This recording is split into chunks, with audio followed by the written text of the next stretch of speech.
It's time to start something new, and that something new is look at the owners and bookers of the past, and for this escapade through time, I'm with my friend Billy Garcia. Thank you for coming back with me. Oh, my pleasure. Thank you for having me. Well, I guess the only way to start is we'll start with this and then we'll get to the other thing. What do you think makes a good booker?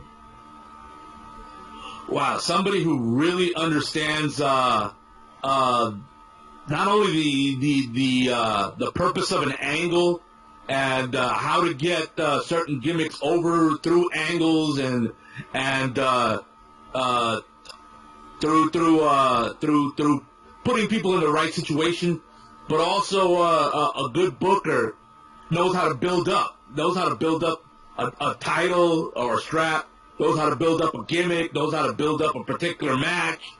It takes a creative mind to be a booker, but it also takes a good salesman. Mm-hmm. I agree with you. And now the other thing was, what do you think makes a good promoter? Wow, a promoter, a promoter wears so many hats. The promoter has to be part booker, that's part of it. Has to be part marketing executive. Has to be event coordinator. Has to be talent relations and talent scout. Promoter wears probably the most hats in not just pro wrestling, but arguably in all of entertainment. Yes, I completely agree. And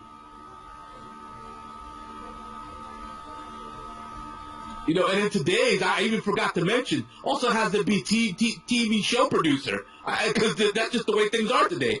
I forgot about to mention that. Yep, that's true too. That's true too. Especially with some of the promotions that operate on YouTube. Yeah, it's like nowadays, just about every promotion is visible, and if they're not, then what the heck are they doing? Get visible. Yep.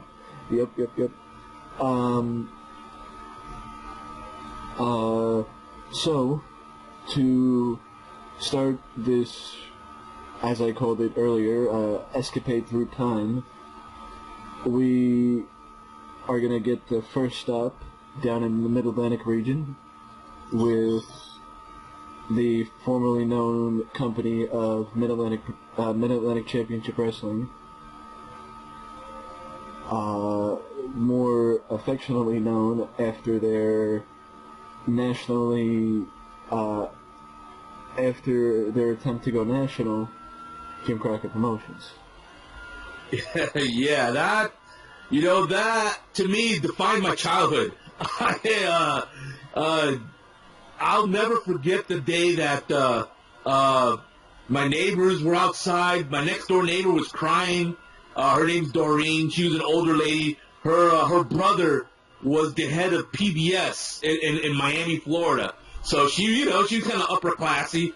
She was crying. All the different neighbors were coming over. I was a kid. I couldn't ask any questions or anything, so I just came over to see what's going on. And then the words came out through her mouth that changed my childhood forever. The damn four horsemen broke Dusty Rhodes' leg. That was it. I had to find out what the hell did that mean, and who the hell was Dusty Rhodes, and what was going on here. And when I found out, I was hooked.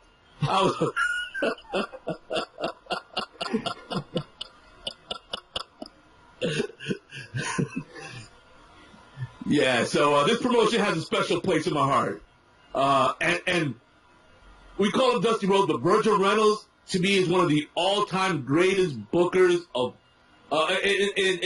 in not just his era, but ever. Of course, Vince McMahon's always going to get the top prize, but man, Virgil Reynolds, Dusty Rhodes, I'm sorry that he's gone, but I'm so glad that he gave us so much. Yeah, you just You just saying his name makes me get goosebumps. Yeah, I got choked up there. Yeah. I mean, I think. No, Dusty. I thought Dusty's tribute was the first time I was on camera, but I think it was either Roddy's or it might have been Roddy's that was the first time I was on camera. But Dusty, I think of Dusty as an idol in the business because of all, just all that he accomplished and all that he gave back to the business. It's like everybody had his respect. For sure. And if For sure. they didn't respect him, then, well, they're bitter about something. Yeah, sure. And speaking of Roddy Piper, in my opinion, the angle that Dusty Rhodes came up with for Roddy Piper in the NWA, in the old Jim Crockett promotions, where Roddy Piper, the payoff was Roddy Piper versus Greg Valentine in a dog collar match at Starrcade. I think that made Roddy Piper to where he became so valuable that Vince McMahon threw the money at him. And for the rest of Roddy Piper's career, he would sell the ear injury. He was always grabbing his ear in promos. So the ear injury from the dog collar match was forever sold for the rest of his career, which is genius. And a tribute to the Dusty's angle. Yeah. Well, I guess the best way to kick it off is, first, I agree that was that is one of the few matches that I have seen from back then. By back then, I mean Starrcade '83. Yeah. I think the other match that I saw from Starrcade '83 was Harley versus Rick, which I think was the main event. Oh, yes, in a steel cage. Yeah. Mm-hmm. But, most people don't realize this, that Dusty was first. Yeah, Dusty. Starrcade was Dusty, and Dusty was first. For sure. And since you mentioned Ric Flair Harley Race, that match made Ric Flair as well. So in 2 nights, Dusty's angles made 2 big stars. Yeah. Because that was when Harley put the bounty, right? Because that was before Rick turned heel. Before Rick turned heel, it was Harley that was the heel in that match.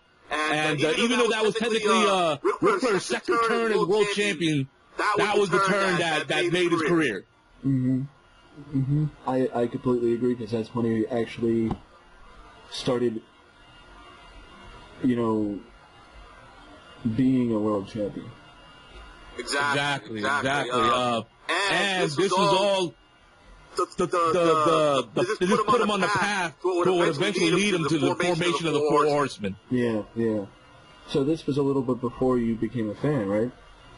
Just a little bit before, yeah. This is we're going to '83. I was 13. I'm kind of dating myself here. I became a fan around late '84. Yeah. And at that point, that was the first of the Horsemen was what drew me in. The whole Horseman jumping Dusty angle that lasted for years, and it was always something crazy where they would run him off the road, and they would pull him out of the car and beat him down with a police baton or a baseball bat or something. It was always something that was pre-reality TV. They were doing reality TV before that word even existed, that phrase even existed. Yeah, and it was all I would think it was partially Dusty and partially JJ, because I know JJ was on the booking team then too. And just going by the DVDs and the documentaries on the DVDs, it all had to go through Dusty because he was the one getting his ass kicked, and he was the one, so he had to, who else could come up with, that sort of angle where he gets basically mugged and beaten and assaulted. Yeah. Who else, you know? So, kudos to Dusty that he was willing to put himself in those situations, not only come up with the ideas, but put himself in those situations to make a better wrestling product. Yeah. And back then, in my opinion, even though this is, Starrcade 83 is also pre-Hulkamania era over in WWE. So, back then I had to put, the NWA, Jim Crockett Promotions, higher than the WWF back then. Yeah. Mm-hmm. Well, that was... Starrcade 83 was a little bit before Hulkamania, but... January 84 was the Hogan Iron Sheik match. Yep. Everybody considers that the birth of Hulkamania. Yeah. I mean, heck, most people don't even realize that names like Sergeant Slaughter and Roddy Piper and Greg Valentine were in Jim Crockett Promotions before Vince. Vince. I give, in one hand I give him credit, in the other hand, it's like, damn you, Vince. He basically pillaged the Jim Crockett Promotions before he went on to pillage Vern Gagne's AWA, which was even worse of a pillage. But Jim Crockett Promotion, he took a lot of talent. Yeah. Mm-hmm. Well, before we predate Jim Crockett Promotions, let's go back a little bit and talk about the bookers before Dusty. Okay. I don't know if you can talk about it, but the first that comes to mind, like the first that actually had any influence or there's any record of him being the booker, is the great George Scott.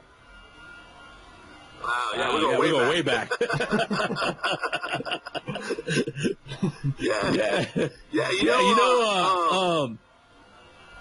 He's had a lasting influence. It's not just an influence in his era. His influence, a lot of people still do a lot of his ideas and his style of booking.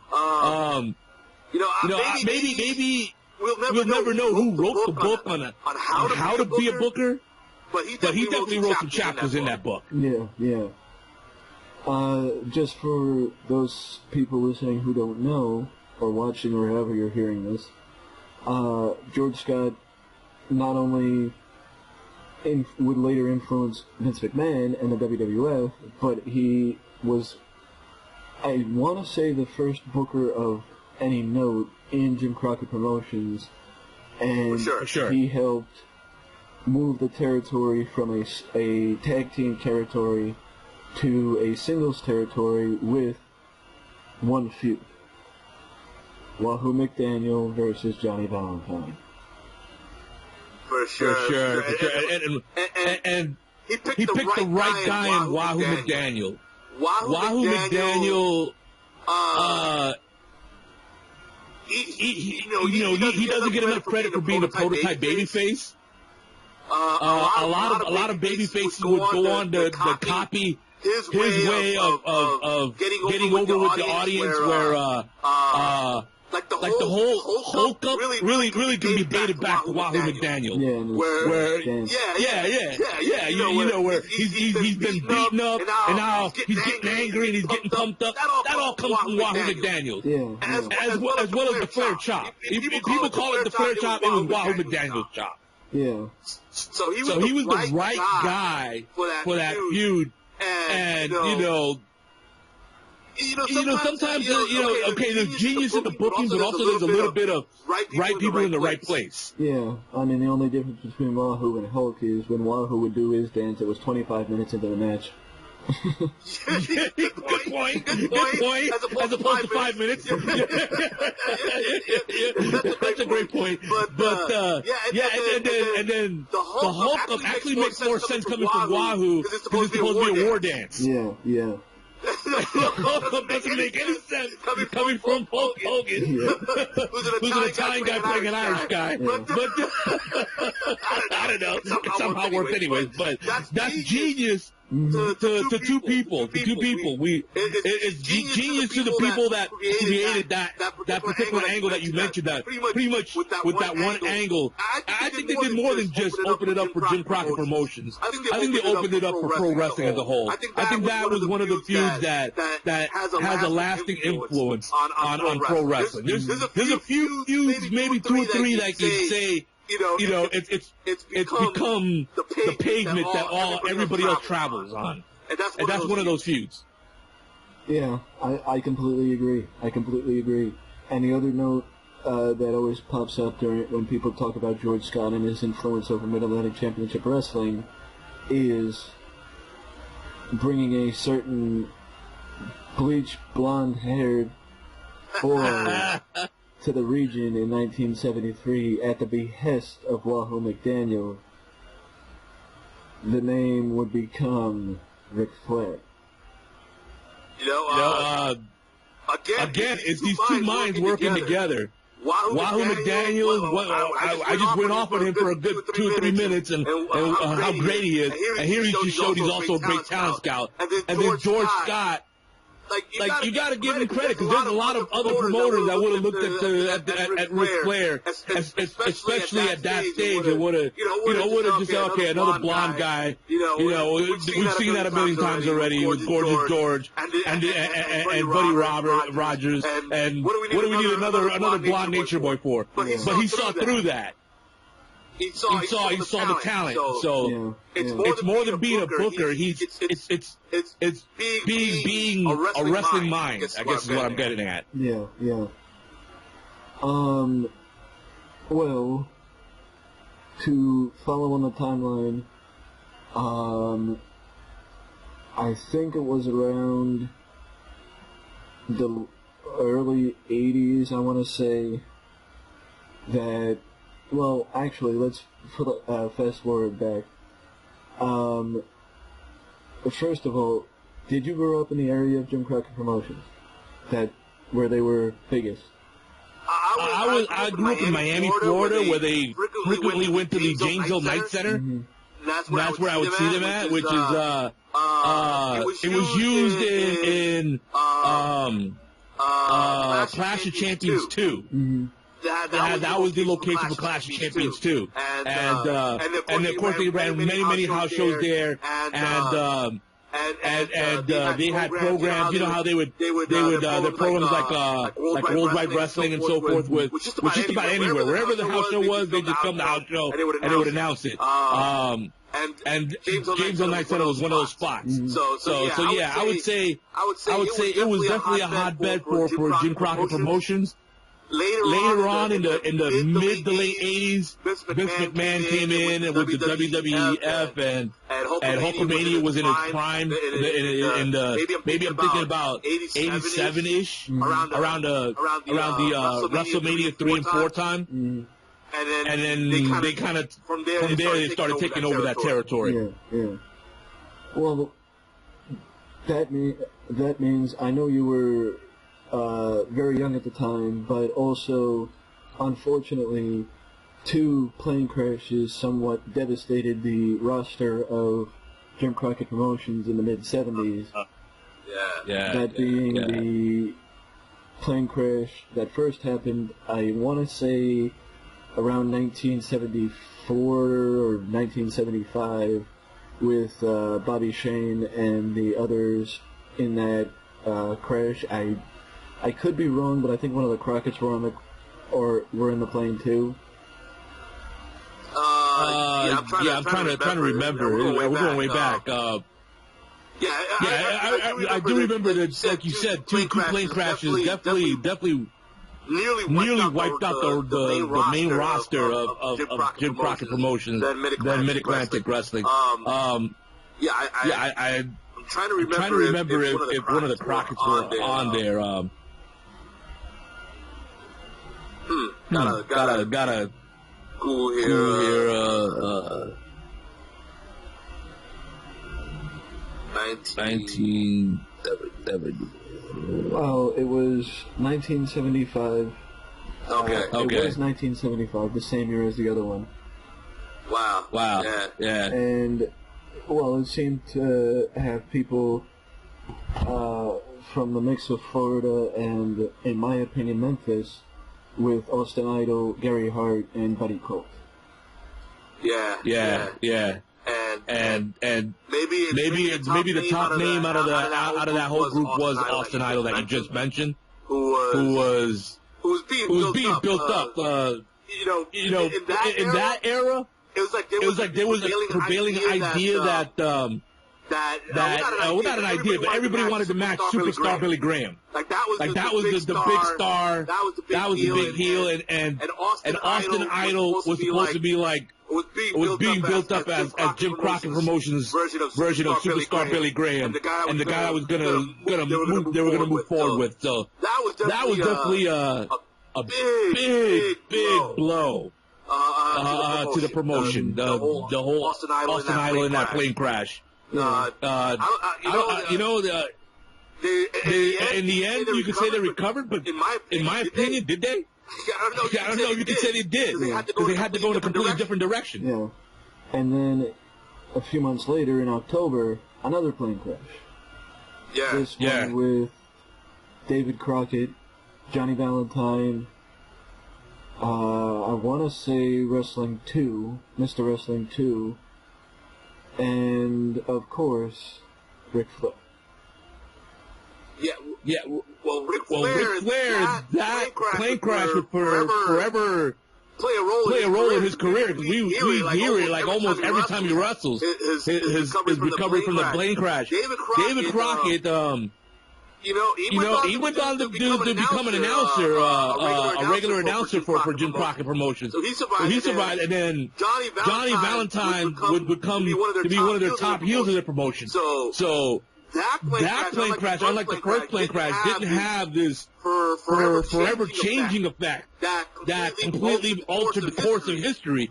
But it was still a setback. It's still a major setback because he had, a lot of talent not able to perform for a length of time. Well, if I remember correctly,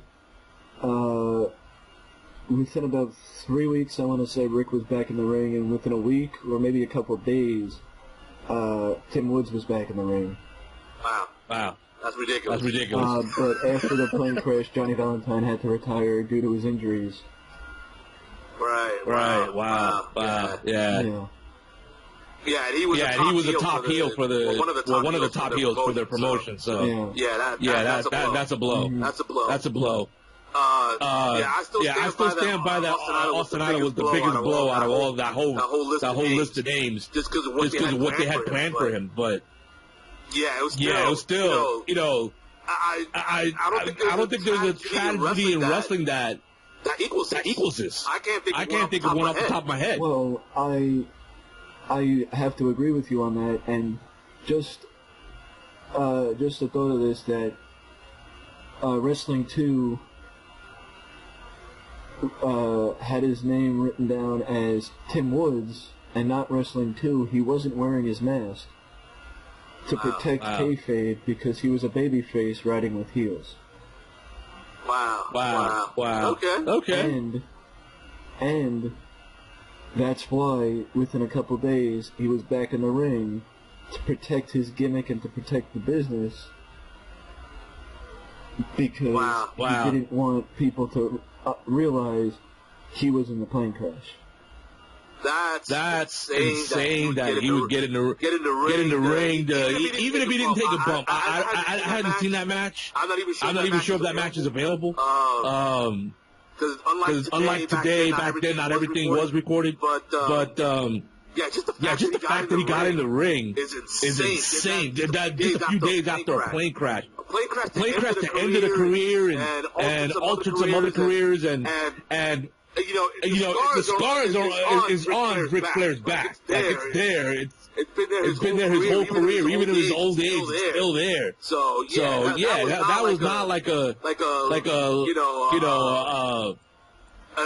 exaggeration when they call it a plane crash. It wasn't like an emergency landing that people call crash. It was a legit crash. And the fact that he got in the ring, holy smokes. Yeah. Oh man. I can't imagine that. I've been in car accidents, and I can't imagine being in a plane crash. Getting in a ring. Yeah. The only other story about the crash is that a few hours after the crash, Wahoo McDaniel ended up at the hospital. Wow. To visit Ric Flair, and the hospital attendants thought that Wahoo was going to attack Ric Flair. I gotta love wrestling fans. Especially back then. You know what? This kind of reminds me of many stories of wrestlers on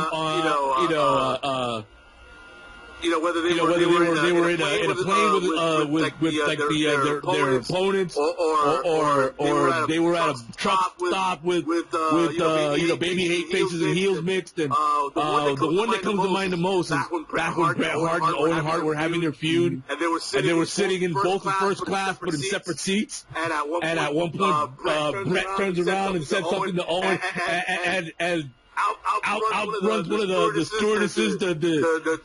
She thought she was going to have to break them up, and then they were being brotherly towards each other. They're like, aha! That's typical wrestling fan right there. Wrestling marks. So you gotta love them. I'm not surprised. I didn't know that story about Wahoo and Flair, but I'm not surprised. Yeah. Great story. Well, I just also want to mention that with the two crashes, we did lose both the pilots in the crashes, as Bobby Shane was the pilot of the first crash, and the pilot of the second crash did also unfortunately pass away. But to get to lighter subjects, prior to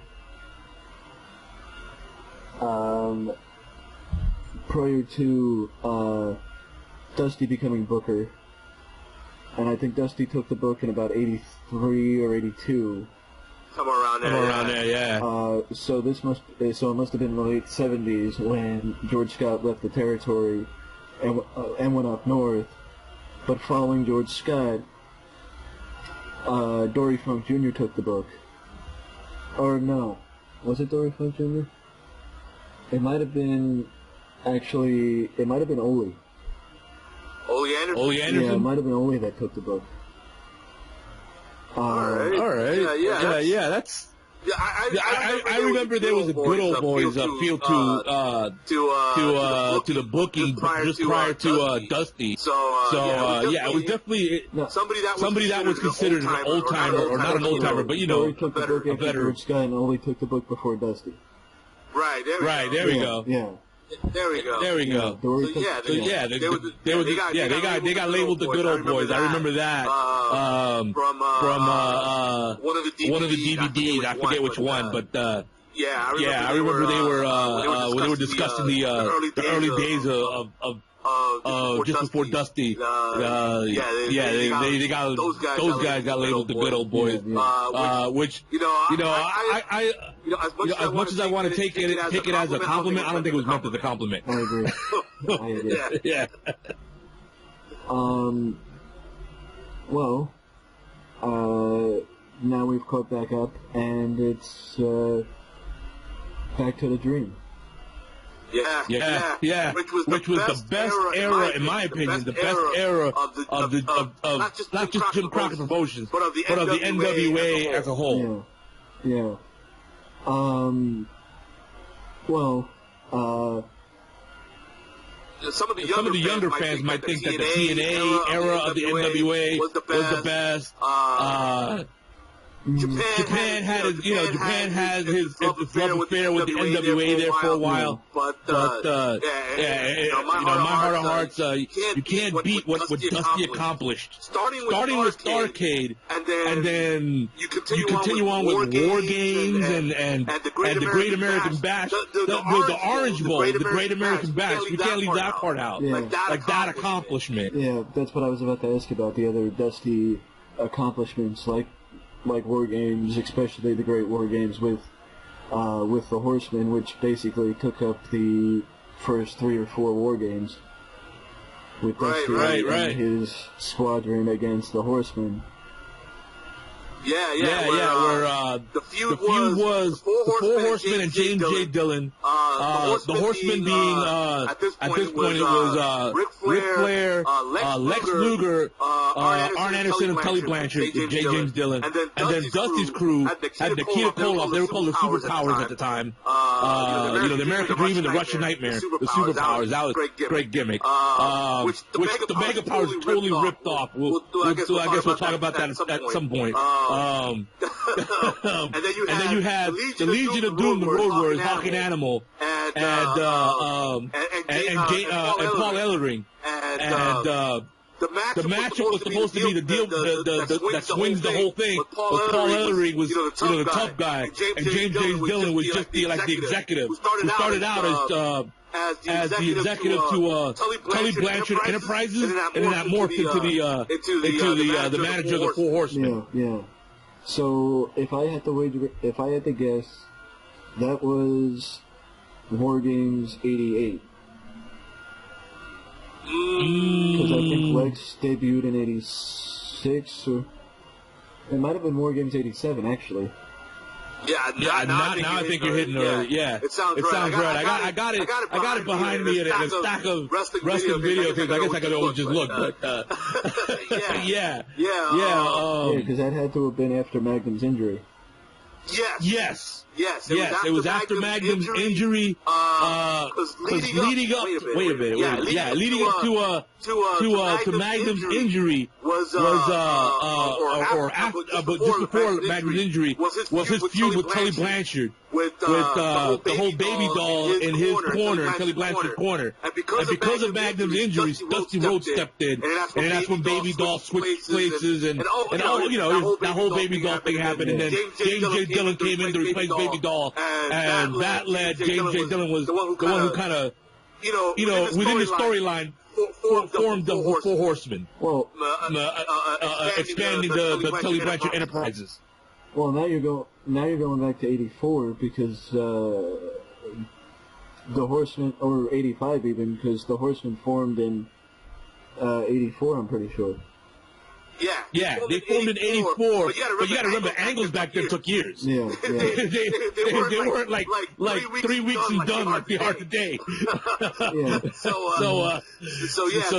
when the Horsemen formed, Magnum was technically still around when the Horsemen still formed, because Magnum got jumped a lot. Mm-hmm. Magnum did get jumped quite a bit, and then when he got injured, they kind of put Dusty in his place and then brought in Nikita Koloff, which was a heel while Magnum was still around. They turned Nikita face, maybe as a because of Magnum's injury. Right, yeah. So that was probably the fix right there. Yeah. So that was probably Magnum's spot in the War Games, was the one that Nikita came in for. Yeah, because they were grooming Magnum to take the strap off Flo. For sure. He was supposed to be their big babyface champion to compete with the Hogan babyface champion over in the North. Well, since you were there for most of Magnum's run, what were your thoughts on Magnum DA?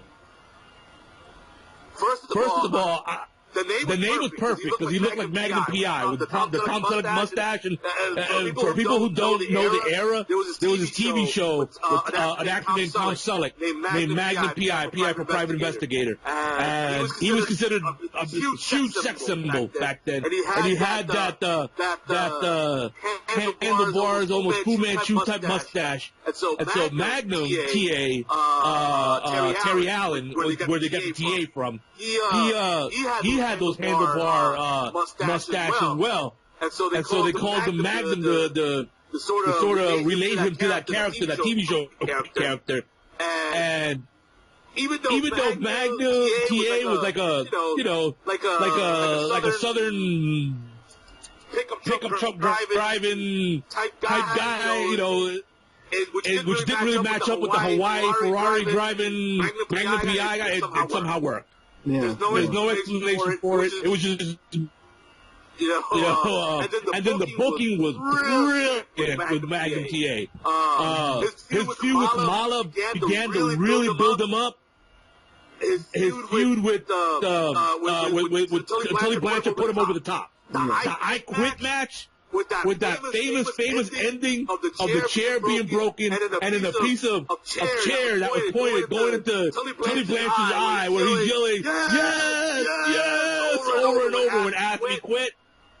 That's what defined Magnum TA's career at that point, where he was ready for the main event. Mm-hmm.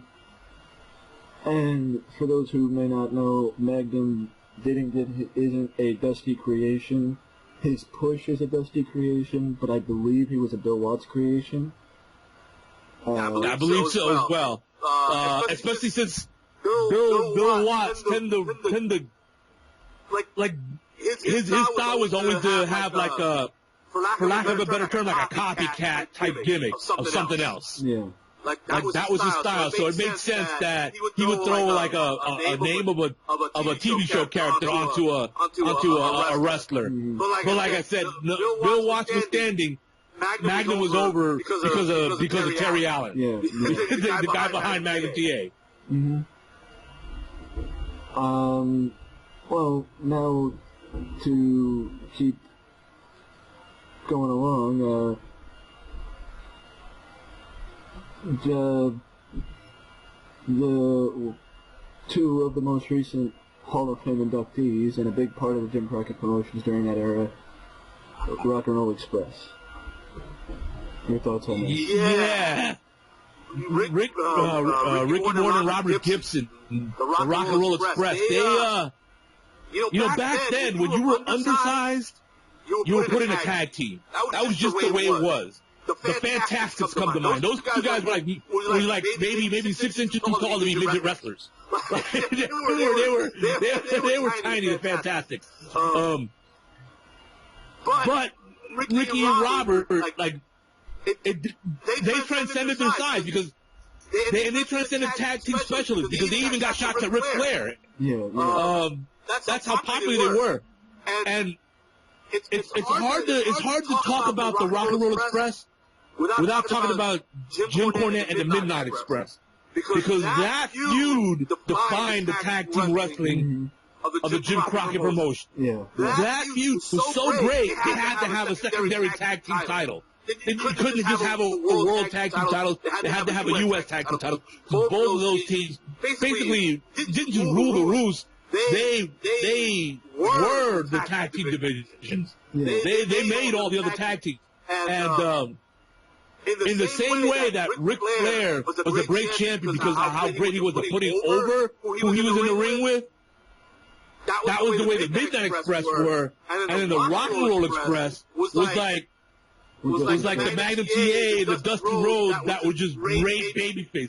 You put them over and the crowd ate them up. Yeah. And then they had the corniest damn music. I hope somebody Googles their ring entrance from back in the day. They had the corniest damn music when he came into the ring with his little piano playing. I can't even do it, but it was corny, and it didn't matter. They come running out, and they start high-fiving everybody. All the girls start screaming. And the best part is, a lot of people didn't get this. I'm a long-time heavy metal fan. I'm wearing an Iron Maiden shirt right now. Their look was directly lifted from the band Iron Maiden. Directly lifted. Everything from the blonde guy and the brunette guy, which is what Iron Maiden was in that era. It just worked. What they did. It was brilliant. And I think their gimmick and their style was all their own. I think nobody gave it to them. I think they did it themselves, from what I understand. Yeah. Well, just one more set of talent, and then we'll talk about two other booking decisions. Another group of guys that were like the glue for the Horsemen, and that is, Well,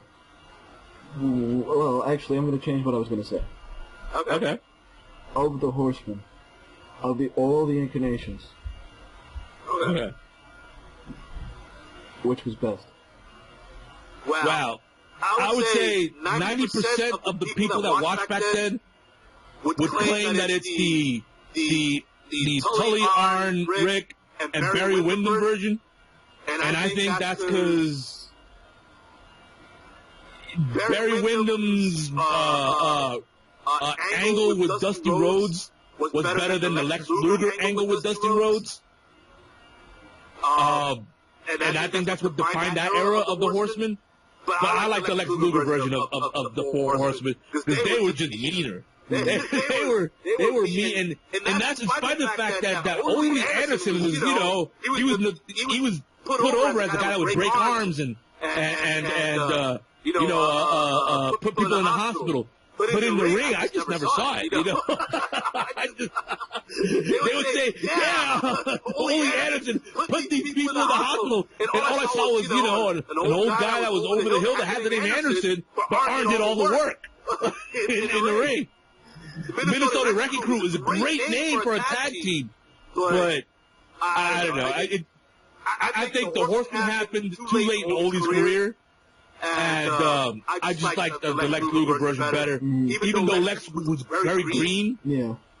But damn, that was a mean crew. And then the way Lex left has a lasting memory for me because it was the birth of the Bunkhouse Stampede. You remember that? Where it was a battle royal where you had to bring a weapon.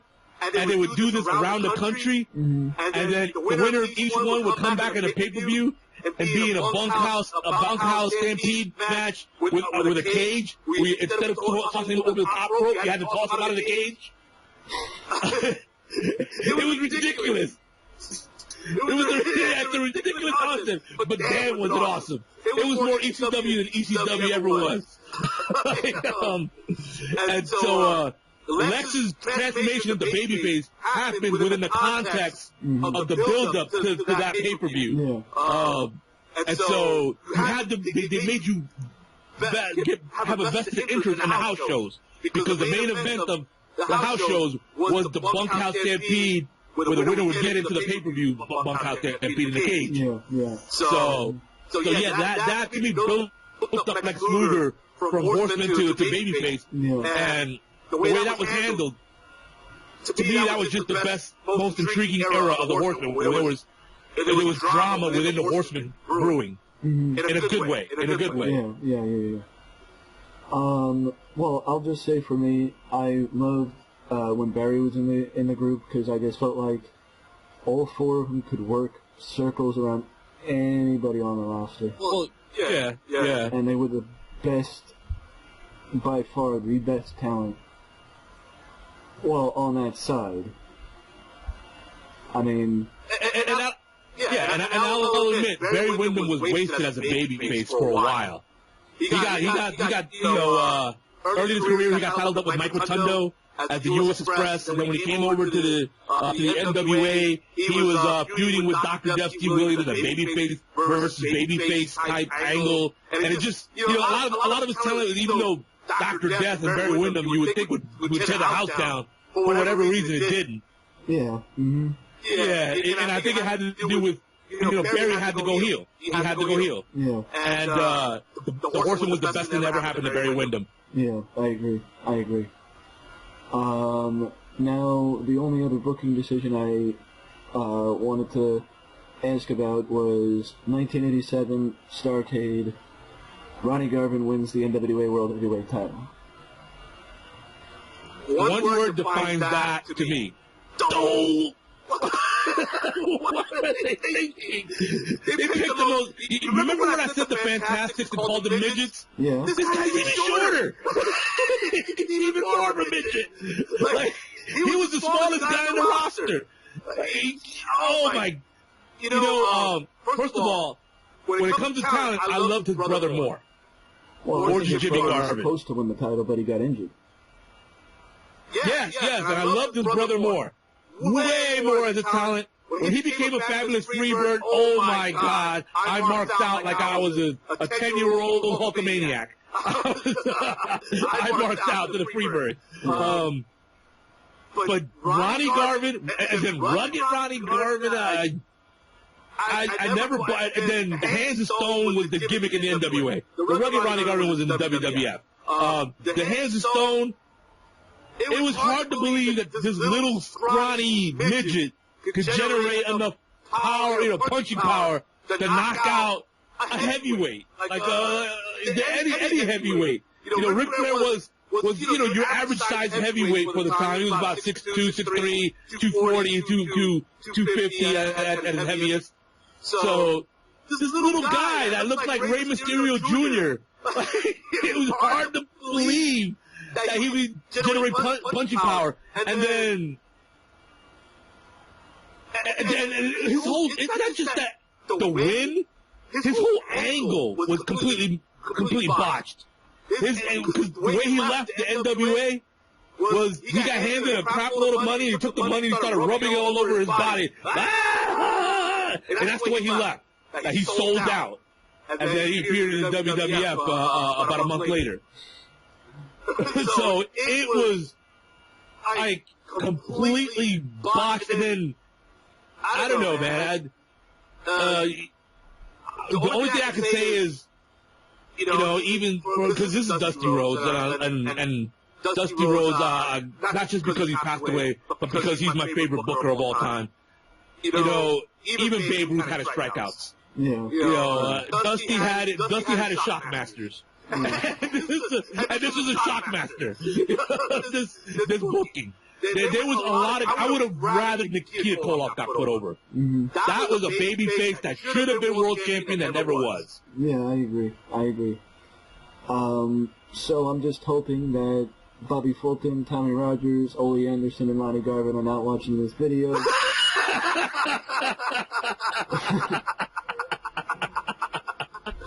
You know what, man? They've heard worse. Wrestling fans just at the arena, man. Yeah. The grandmas, they cuss like sailors. Yeah. The last thing I wanted to get your thoughts on was 1988 when Ted Turner officially purchased Jim Crockett Promotions from the brink of bankruptcy and officially transformed them into the World Championship Wrestling. Well, they stayed on with the NWA titles until 90. And then they transferred up to WCW titles. So even though Ted Turner owned it, even though the TV program was World Championship Wrestling, much like it was in the TNA, it was still the NWA titles. Mm-hmm. So we had some continuity. It wasn't like the continuity just like WCW. I forget the name of the pay-per-view where they hit the reset button and all the titles were suddenly vacant. And we had a pay-per-view. Yeah, I just saw you roll your eyes. No kidding. That was we'll talk about that in a future episode. That was, to me, that was the all-time worst booking decision ever. Yeah. But Ted Turner at least didn't do that. He had the continuity, and the whole Ricky Steamboat angle that would eventually come from Ted Turner era of WCW was probably the crown jewel of that NWA era of Jim Crockett Promotions into World Championship Wrestling. That was probably the best 3 or 4 matches, the best group of matches from 2 wrestlers ever. So, but 88, what stands out in my mind is Starrcade True Grit. They wasn't that the Starrcade where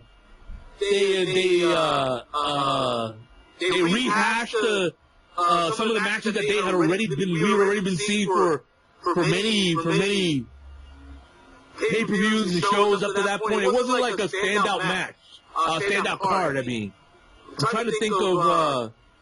It can't be much what was than 87. Yeah. Well, true. Flair and Luger was the headline spot. main event, which had been going on for a while, and it was like it wasn't like it was like in a steel cage or barbed wire match. No, it was just another regular match. We were seen it a bunch of times. And okay, so that's kind of. I got the card. It was the Varsity Club. Good. Varsity Club and the Fantastics for the U.S. titles, U.S. tag titles. The regular Midnight as baby faces versus the original Midnight against the Dangerously. Yeah, that was. Okay, first of all, Paulie Dangerously was great. What he had to work with the original Midnight Express, quote unquote, they make the Fantastics look fantastic. Okay, so they're Randy Rose and Dennis Andrew now too. They had, maybe as under different circumstances they were better wrestlers, but together the chemistry was not there at all. Yeah. And then the look that they had of trying to be the Midnight Express, like they did not look it at all. They looked like guys that, were long in the tooth, needed to go needed to go shave their body hair, needed to hit the gym a little bit, not a little bit, a lot. Like, it was, no. That didn't work. Then we had a third tag team match with the Russian Assassins with Paul Jones, so I would assume the Paul Jones Army versus Junkyard Dog and Ivan Koloff. Yeah, so basically all the Russians plus Junkyard Dog. Rick Steiner and Rotunda. Yes! Steiner and Rotunda for the team belt. Yeah, that's the Varsity Club. Yeah. Varsity Club is underrated. I like that when they feuded against each other for the TV title. Yeah, that was awesome. That's what this was, Steiner and Rotunda. Oh, okay, great. Yes, okay. So that probably stole the show, if I remember correctly. Because I remember that was not only a great feud, but great matches. So, Wyndham and Bam Bam for the U.S. title. It's Wyndham and Bam Bam. You'd think it would be a great match. I remember a lot of matches not living up. And it's probably, and a lot of it had to do with them having wrestled those matches leading up to the pay-per-view, and now we have the matches again, and they couldn't top what they had already done. Sting and Dusty for the tag team titles against the Road Warriors, which I think is around the time that was that the Road Warriors tried to go heel, and Dusty did the job with his eye. Yeah, they were six-man tag champions, the Road Warriors and Dusty Rhodes, and then they turned on Dusty, and I'm trying to remember the name of the Japanese wrestler that took over for Dusty Rhodes' six-man tag champ. But regardless, Dusty feuded with the Road Warriors for a while, and first of all, the six-man tag championship didn't go over. Like, it's not something that we're going to be talking about in the annals of pro wrestling history. I agree. And then the feud between Dusty and the Road Warriors is another one that didn't go over as well. It's another feud that we're not going to be talking about in the annals of pro wrestling history. Yeah. So it was just a lot of stuff that just didn't work. Yeah. Mm-hmm. Well, and that's what I remembered from '88, really. Yeah. From well, I couldn't think of a better way to start than talking about Jim Crockett Promotions. So if you watching this, listening to this, however you're hearing this, if you enjoyed the video, let me know down in the comment section below, because as always, feedback is more than welcomed and appreciated. But if you don't want to leave a comment, you can always leave a like and subscribe to the channel for more content just like this that you can only find right here at Wrestling Express. And before we go, I'd like to thank once again Billy Garcia for joining me. Well, thank you for having me. And I totally skipped my own introduction in the beginning, so I'll do an outroduction here at the end, where for those who want to follow the promotion that I wrestled for many years, go to wuwonline.com. It's owned and operated by WWE Hall of Famer, the unpredictable Johnny Rods, who's famous for having taught so many great wrestlers from Tommy Dreamer and Taz the Dudley Boys, to Big Cass, and Enzo. We're not having a great run in WWE. So yeah, definitely check out www.online.com. And for those of you who want to see me beyond that, I was on the TV show Survivor, so you can catch Survivor every Wednesday night on CBS. Mm-hmm. Well, I thank you again for joining me, and I hope we can do this again soon. It'll be fun. Thanks for having me.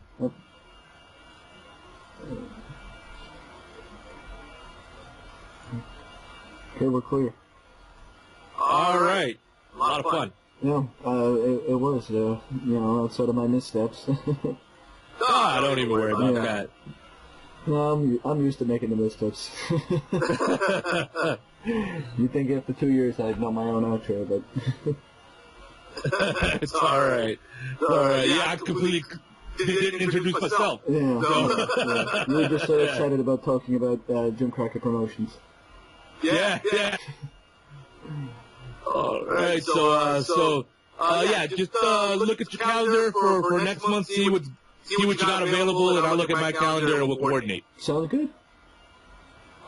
Once you get this up on your YouTube, just tweet and send me a private message on tweet with the link, and I'll promote it. Sounds good. Thanks, man. All right, man. Yep. So take care. Yep, you too. All right. Bye-bye. Bye.